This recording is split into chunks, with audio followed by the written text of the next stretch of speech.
Hello everyone, I'm Paul and this is part 10 of my timber frame project, and the title of this one is The Reality of a Timber Frame Project, and that is the mess.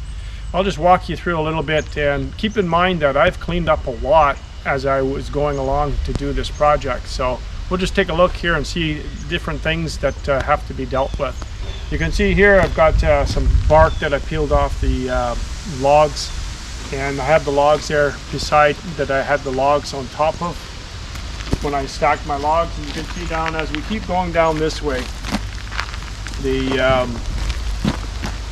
you can see as we keep going down that I have all the logs in different areas because they were of different lengths and sizes and stuff.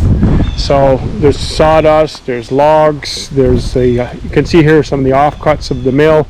There was tons of that. I've got more than enough of that. So anyways, and then you can see here some of the blocks from the wood that I actually had milled and then cut up to put on the timber frame shed.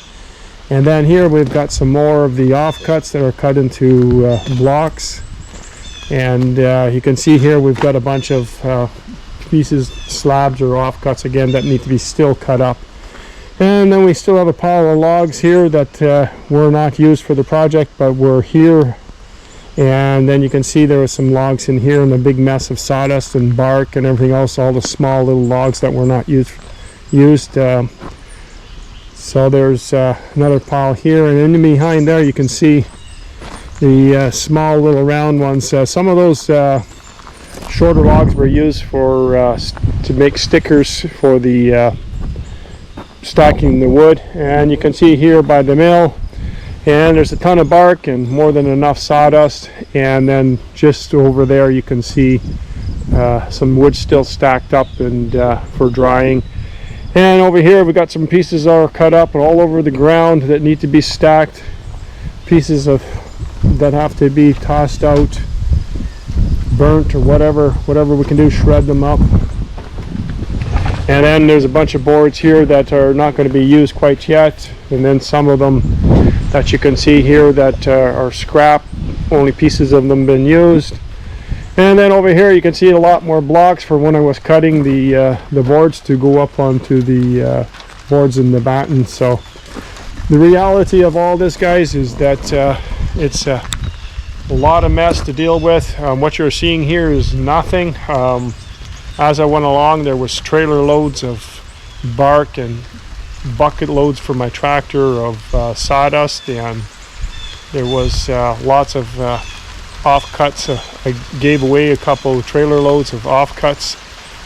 It's getting a little wet here. We got a storm coming in. So anyways, guys, that's the reality of cutting. There's also going to be a lot of work. If I had a roof here on my shed, I would keep dry. So the roof is coming soon, I hope. It's on order. So anyways, guys, just thought I'd bring this to your attention. If you're planning to build something, be prepared for a lot of mess. As I mentioned, you're only seeing a fraction of what I went through. There's a lot more to it. A lot of it's already been cleaned up. I was cleaning up as much as I could as I went along, and it's still a ton of stuff. So I'm going to spend the day now and I'm going to clean up this stuff here as much as I can. Well, all right, guys, that cleanup is a big thing. That's a big part when you're building something, when you're milling the logs from scratch and making your own boards and then doing the building. There's a lot of cleanup to do, and I've been doing it on a regular basis. I've been pretty good at it, but the last little bit I got really busy and I left it a little bit. Anyways, you can see here, we'll just walk down. It is much cleaner, and I can basically see a lot better what I want to see. I don't like to look at all the stuff everywhere and can't even walk. Anyways, now I've got a nice lane here to drive down. I can bring my logs down.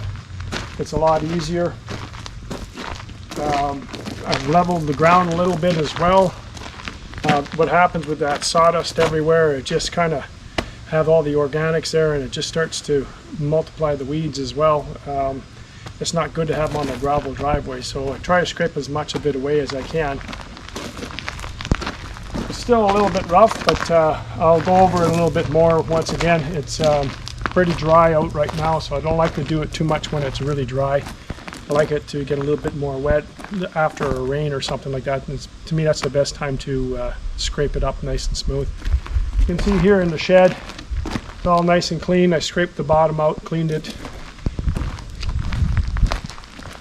Over here on the side where the mill is going to go, it's all cleaned out. I moved the scaffolding out of the way. On this side here, you can see the logs. Now these logs here are not for the project at all. These are just other logs that I have. The logs for the project, the remaining ones, basically I have all the wood cut. You just don't see it here. I've got the wood put away. I do have a stack of wood there. Some of that wood over there is for the project, and I've got a bunch over on the other side. So you can see down here by the sawmill as well. I've got it all nice and cleaned up. And I've cleaned up that stack of wood a little bit. It's so much easier and so much nicer to work when you have a clean environment to work in. That's one big thing, guys. If you are going to do something like this, try and keep on top of it, because it's a lot of work. And the other thing too is you need a place to dispose of all this stuff as well. Don't forget all that offcuts and the sawdust and whatever else you want to scrap.